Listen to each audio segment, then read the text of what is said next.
How to delete transaction history in Taptap Send. Hi guys, welcome to our channel. Let's begin. In this video, let's find out if you can delete transaction history in Taptap Send. Now, getting straight to the point, you cannot delete transaction history in Taptap Send. The transaction history is a crucial record for both user and the service provider for legal, financial, and compliance purposes. That is the reason why you cannot delete your transaction history. But as always, there are some workarounds that you can do.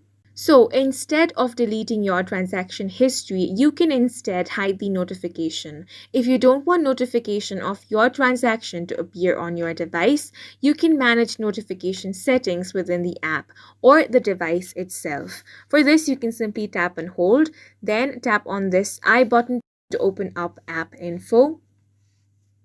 From here, tap on the notification option and simply toggle this option off.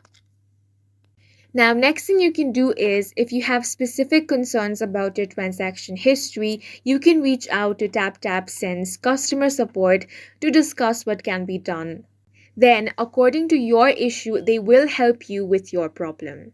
And that's it for this video. If you found this information helpful, please make sure to hit the like button and subscribe for more videos like this.